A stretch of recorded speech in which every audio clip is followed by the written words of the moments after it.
সুফাই আল আসবাহি রহমতুল্লাহ আলাইহি একজন তাবিঈ। এই তাবিঈ একদিন এক শহরে প্রবেশ করলেন, করার পর দেখে অসংখ্য অগণিত মানুষ ক্লাস করতেছে, তাদেরকে ক্লাস করাইতেছেন এক ব্যক্তি। ক্লাস শেষ হওয়ার পর তিনি জিজ্ঞাসা করলেন, আচ্ছা তিনি কে?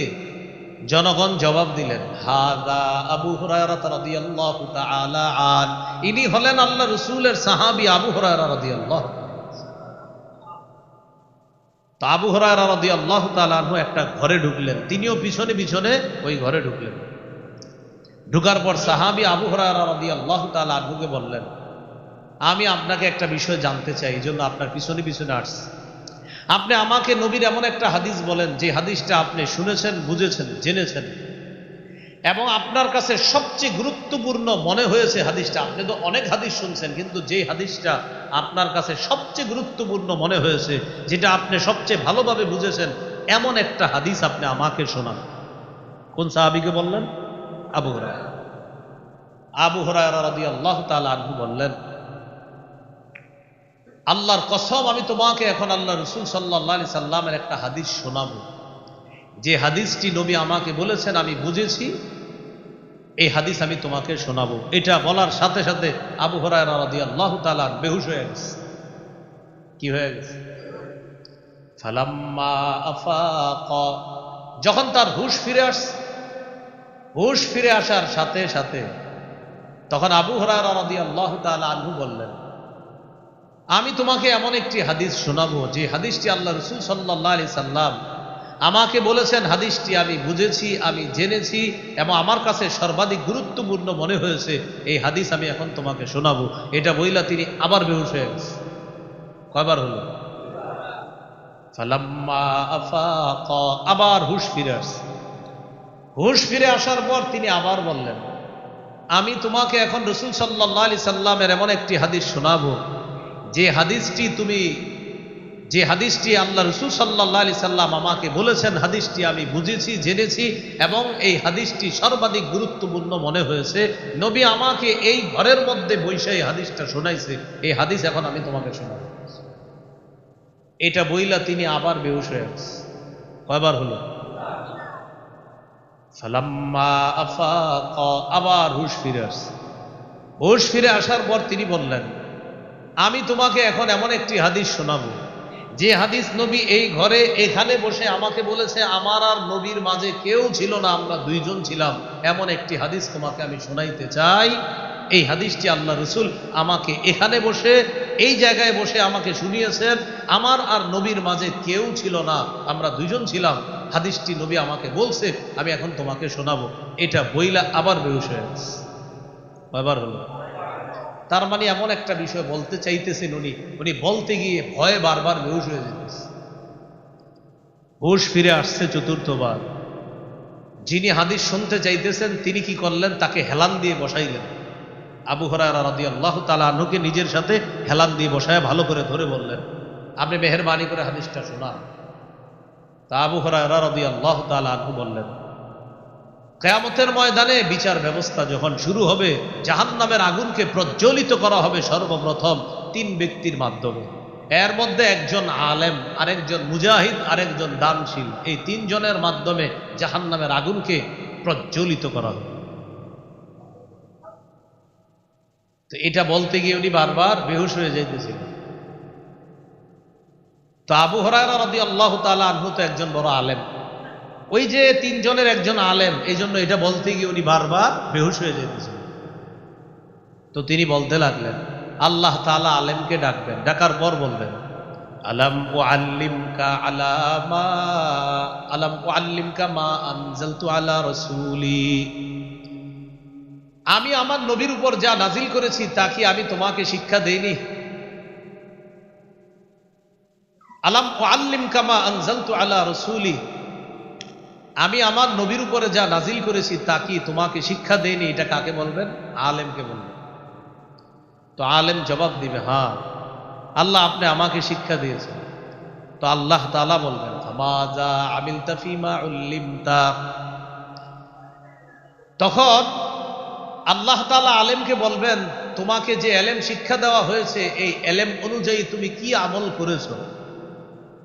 তো আলেম জবাব দিবে, আকুমু বিহি আনা আল-লাইলি ওয়া আনা আন-নাহার। আল্লাহ, আমি দিনে রাত কোরআন হাদিসের প্রচার করেছি। নবী যে বাণী আমাকে শিখিয়েছেন, এই বাণীর প্রচার আমি করেছি দিন রাত। দিনের বেলা মানুষের সামনে হাদিসের প্রচার করছি, কোরআনের প্রচার করছি, রাতের বেলা মানুষের সামনে ওয়াজ নসিহত করছি। আল্লাহ বলবেন, আমি সব জানি। তুমি যে মানুষের সামনে কোরআন হাদিস প্রচার করছো, এটা কেন করছো সেটা বলো। ওই ব্যক্তি বলবে, আল্লাহ আপনাকে খুশি করার জন্য। আল্লাহ বলবে, কাযাবতা, তুমি মিথ্যা কথা বলো।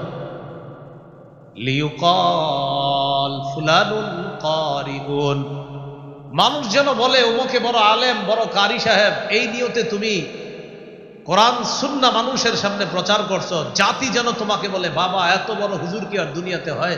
এই নিয়তে তুমি করছো, আমাকে খুশি করার জন্য করেছো। যে বললা, এটা তুমি মিথ্যা কথা বলছো।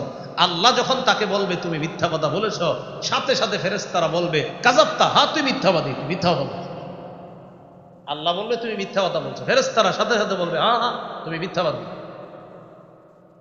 আল্লাহ বলবেন, যাও ওই যে জাহান্নামের দিকে যাও। সুহিবা বিহি ফি ওয়াজহিহি আলান নার, মাথা নিচে পা উপরের দিকে দিয়ে তাকে হেসরাইতে হেসরাইতে এইভাবে জাহান্নামের দিকে নিক্ষেপ করা। মুজাহিদ, আসো। তুমি জিহাদ করছো কেন বলো। মুজাহিদ বলবে, আল্লাহ লিইলাই কালিমাতিক, আপনার কালিমা বুলন্দ করার জন্য, আপনার দ্বীন প্রতিষ্ঠা করার জন্য আমি জিহাদ করেছি। আল্লাহ বলবে, আমি জানি। উদ্দেশ্য কি ছিল সেটা বলো।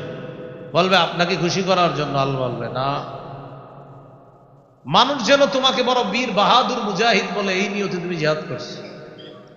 তুমি দ্বীন প্রতিষ্ঠা করার জন্য করছো, তবে তোমার নিয়ত ছিল মানুষ তোমাকে বলবে, বাবা কত বড় পালোয়ান মুজাহিদ। এই নিয়তে তুমি জিহাদ করছো। তোমারে দুনিয়াতে মানুষ অনেক মুজাহিদ বলছে, তোমার এই চাহিদা আমি পূরণ করছি। কারণ এই যে সূরা হুদের আয়াতটা শোনাইলাম, যারা দুনিয়াতে দেখানোর জন্য কিছু করবে, আল্লাহ তাদের চাহিদা পূরণ করে দিবে। তোমারে বড় মুজাহিদ বলবে, এটা আমি তোমার চাহিদা পূরণ করেছি। ওই ব্যক্তি বলবে, আল্লাহ আমি আপনাকে খুশি করার জন্য করছি। আল্লাহ বলবে, কাযাবতা, মিথ্যা বলছো। মানুষ যেন তোমাকে মুজাহিদ বলে, ফেরেশতারাও সাথে সাথে বলবে, হ্যাঁ হ্যাঁ হ্যাঁ তুমি মিথ্যা কথা বলছো। এই ব্যক্তিকেও বলা হবে, যাও জাহান্নামের দিকে যাও। ওই যে হুজুর যাইতেছে, তুমিও যাও। দুইজন। এবার ডাকবে দানশীলকে। দানশীলকে ডেকে বলা হবে, তুমি কেন দান করেছো বলো। ওই ব্যক্তি বলবে, আমি দান করেছি আল্লাহ আপনাকে খুশি করার জন্য। আল্লাহ তাআলা বলবে, না, তুমি এই জন্য দান করো নাই, তুমি দান করেছো মানুষ তোমাকে বড় দাতা বলবে। এই জন্যই তো দান করার সময় ক্যামেরা ভিডিও সব রাখতা, ফেসবুকে যেন পরের দিন তোমার 50টা ছবি আসে আর বলা হয় ওমকে 1300 পরিবারকে কিছু দান করেছে, এই নিয়তে তুমি দান করেছো। তো তোমার নিয়তটা পুরা করেছি আমি আল্লাহ। তোমার দুনিয়াতে মানুষ বহুত দানশীল বলতো, তুমি বাংলাদেশের 10 জন দানবীরের একজন। এই নিয়তে তুমি যদি করে থাকো, সেটা আমি পুরা করেছি। যাও, ওই যে দুইজন যেদিকে যায় ওইদিকে যাও, মাথা নিচে পা উপরের দিকে দিয়ে হেসরাইতে হেসরাইতে জাহান্নামে নিক্ষেপ করা। আমল বরবাদের 3 নাম্বার কারণ প্রদর্শন প্রিয়তা, লোক দেখান 3 নাম্বার কারণ। এটা হলো আমল বরবাদের 3 নাম্বার কারণ, লোক দেখানো। এটা 3 নাম্বার কারণ। এখানে একটা মাসালা মনে রাখা, কেউ যদি আল্লাহকে খুশি করার জন্য ইবাদত করেন, এতে যদি মানুষ প্রশংসা করে ফেলে, সেক্ষেত্রে কি হবে? মানে মানুষকে দেখানোর জন্য না, করছেন কার জন্য? কিন্তু মানুষ কি করছে? প্রশংসা। সহিহ মুসলিমের বর্ণনা, এক সাহাবী রাসূল সাল্লাল্লাহু আলাইহি সাল্লামকে প্রশ্ন করলেন, ইয়া রাসূলুল্লাহ, কেউ যদি আল্লাহকে খুশি করার জন্য ইবাদত করে আর বান্দা যদি প্রশংসা করে, সেটার কি হবে? নবীজি বললেন, তিলকা আজিলু বুশরাল মুমিন, এটা মুমিনের নগদ সুসংবাদ। মুমিন ইবাদত কার জন্য করছে? এতে মানুষ করছে প্রশংসা। নবীজি বলেন, মানুষ যদি তোমার প্রশংসা করে আর তুমি ইবাদত আল্লাহর জন্য করো, এটা লোক দেখানো হবে না, এটা মনে করবা দুনিয়াতে আল্লাহর পক্ষ থেকে তোমার জন্য নগদ সুসংবাদ। তাহলে মূল বিষয়টা বুঝলাম, ইবাদত করব কার জন্য? প্রশংসা কেউ করুক বা না করুক, আমি আমল করব কার জন্য? কেউ যদি করে ফেলে, সেটা কার পক্ষ থেকে সুসংবাদ? আল্লাহ আমাদেরকে বোঝার তৌফিক দান করুন। তাহলে আমল বরবাদের 3 নাম্বার কারণ, লোক দেখানো আমল করা যাবে না, করলে বরবাদ সব। আল্লাহ হেফাজত করেন। 4 নাম্বার, শিরিক করা। কি করা? শিরিক করা। সূরা জুমারের 65 নম্বর আয়াতে আল্লাহ বলেন, ওয়ালাকাদ উহিয়া ইলাইকা ওয়া ইলাল্লাযীনা মিন ক্বাবলিক লাইন আশরাকতা লায়াহবাতান্না আমালুকা ওয়া লাতাকুনান্না মিনাল খাসিরিন। নবী আপনার কাছে আর আপনার পূর্ববর্তী যারা তাদের কাছে এই মর্মে ওহী পাঠানো হয়েছে, যদি আপনি শিরিক করেন আপনার আমল নামাও বরবাদ হয়ে যাবে। নবীজিরা আল্লাহ বলতেছে আপনি শিরিক করলে আপনার আমলও অবশ্যই নষ্ট হবে, বরবাদ হবে। তো নবীজি তো শিরিক করবে না। আসলে নবীজিরে বইলা ধমকটা আল্লাহ আমাদেরকে দিতেছে যে দেখো আমার হাবিব, আমার পরে যিনি শ্রেষ্ঠ, এই জগৎ ওই জগৎ সব জগতে আল্লাহর পরে যিনি শ্রেষ্ঠ, তাকে আল্লাহ বলতেছে হাবিব আপনি যদি শিরিক করেন আপনার আমলও বরবাদ হয়ে যাবে। তাহলে একটু ভাবেন, আমাদের তো আমলই নাই, নবীর আমলের শেষ নাই, সেখানে আল্লাহ বলতেছে আপনি শিরিক করলে আমল বরবাদ, আর আমাদের তো আমলই নাই, সেখানে শিরিক করলে থাকবে কি? আল্লাহ আমাদের সকলকে হেফাজত করেন। তাহলে শিরিক মুক্ত আমল করা, কি মুক্ত আমল করা? শিরিক মুক্ত আমল। 5 নাম্বার আমল বরবাদ হওয়ার কারণ হলো আল্লাহর নাজিলকৃত কোনো বিধানকে অপছন্দ করলে আমল বরবাদ। আল্লাহর একটা বিধানকে আপনি অপছন্দ করেন না, ভালো লাগে না, নাউজুবিল্লাহ, আল্লাহর সব কিছু ভালো লাগতেই হবে। আপনার যদি ভালো না লাগে সব বরবাদ হয়ে যাবে। সূরা মুহাম্মদের 9 নম্বর আয়াতে আল্লাহ বলেন যালিকা বিআন্নাহুম কারিহু মা আনজালাল্লাহ ফাআহবাতা আ'মালাহুম। এটা এই কারণে যে তারা অপছন্দ করেছে মা এমন জিনিস আনজালাল্লাহ, যে আল্লাহ নাজিল করছে, আল্লাহর নাজিলকৃত কোনো বিধান তারা অপছন্দ করেছে। ফাআহবাতা আ'মালাহুম, ফলে আল্লাহ তাদের আমলগুলা নষ্ট করে দিয়েছে। বলি নাউজুবিল্লাহ। সূরা আ'রাফের 54 নম্বর আয়াতে আছে আলা লাহুল খালকু ওয়াল আম, শোনো সাবধান, সৃষ্টি যার হুকুম তার, সৃষ্টি যার হুকুম তার। বলেন তো আমরা কার? এ আমাদের এই শরীরটা সৃষ্টিকার, এই শরীর কিভাবে চলবে আইন হবে কার? এটার পরিবর্তে কেউ যদি বলে শরীর আমার, সিদ্ধান্ত আমার, বাস সে দুনিয়াতে ভালো কাজ করলেও সব বরবাদ। শরীর আমার, সিদ্ধান্ত আমার বলা যাবে না। বলেন আমার সাথে সবাই, শরীর বলেন, শরীর আল্লাহ, সিদ্ধান্ত আল্লাহ। তাহলে আমি এক অংশ, বাকি অংশ আপনারা। শরীর, শরীর, সিদ্ধান্ত। শরীর আমার, সিদ্ধান্ত আমার বলা যাবে, শরীর আল্লাহর, সিদ্ধান্ত আল্লাহ। তো 5 নাম্বার আমল বরবাদির কারণ হলো আল্লাহর নাজিলকৃত কোনো বিধান যদি কেউ অপছন্দ করে, বাস আমল সব নষ্ট হয়ে যায়।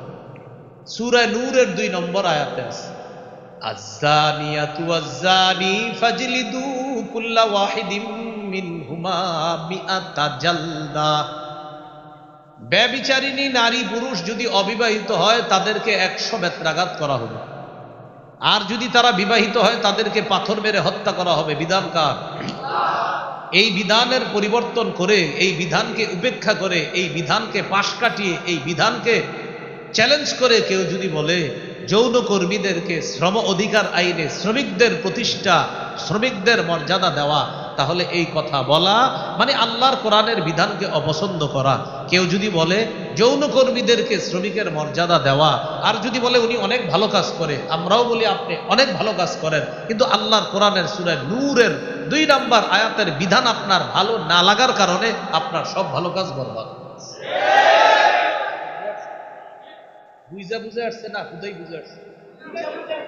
মাহফিলে অনেক সময় রেডিমেড ঠিক করে, মানে হুদাই ঠিক করে। আপনারা বুঝে বলতেছেন তো? মাশাআল্লাহ।